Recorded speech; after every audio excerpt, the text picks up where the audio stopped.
আজি ৰঙিয়াৰ মহামান্য অতিৰিক্ত জিলা আৰু সত্ৰ ন্যায়াধীশৰ আদালত মহামান্য মুকুল চেতিয়াৰ আদালতে আসামী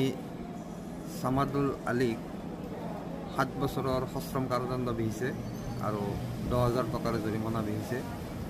আৰু এই 10,000 টকাৰ জৰিমনা অবিহনে অনাদায়ে তেওঁক আকৌ 2 মাহৰ চিম্পল ইমপ্ৰিজনমেণ্ট ঘোষণা কৰিছে under section 4 of the POCSO act. আৰু এই গোচৰ যোগে যিগৰাকী ভিক্টিম ছোৱালী আছিলে ভিক্টিম ছোৱালীগৰাকীক 1 লাখ টকাৰ এটা কম্পেনচেশ্যন আজি মাননীয় আদালতে আজি এই ভিক্টিম ছোৱালীজনীক 1 লাখ টকাৰ এটা কম্পেনচেশ্যন দিয়াৰ বাবে আজি নিৰ্দেশ দিছে। আৰু এই গোচৰটো সংঘটিত হৈছিলে যোৱা 2019 চনত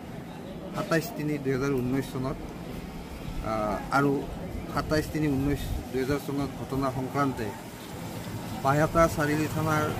cash number 119/19 under section 366A IPC read with section 4 of the POCSO act এই ধাৰাযোগে গোচৰটো ৰেজিষ্টাৰ হৈছিলে আৰু মহামান্য আদালতত স্পেচিয়েল পক্সো 20/19 এই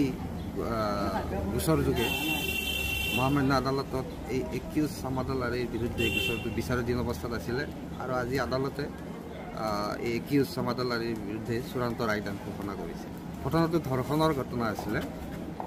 যিগৰাকী ভিক্টিম গাৰ্ল আছিলে তেওঁক স্কুলত গৈ থকা অৱস্থাত মাজ বাটতে ফুচুলাই পেলাই তেওঁক গাড়ীত উঠাই লৈ গৈছিলে আৰু সেই স্কুলৰ কাষতে তেওঁক ধৰ্ষণ কৰিছিলে আৰু এই ধৰ্ষণ সূত্ৰে এই গোচৰটো বাহিয়াতা চাৰিআলি থানাত ৰুজু হৈছিলে আৰু সেই ৰুজু হোৱা মৰ্মে মহামান্য আদালতত বিচাৰাধীন অৱস্থাত আছিলে আৰু মহামান্য আদালতে আজি এই চূড়ান্ত ৰায়দানটো এই ঘটনাটো সংঘটিত হৈছিল যিহেতু 2019 চনত আৰু সেই 19 চনৰ পৰাই আমাৰ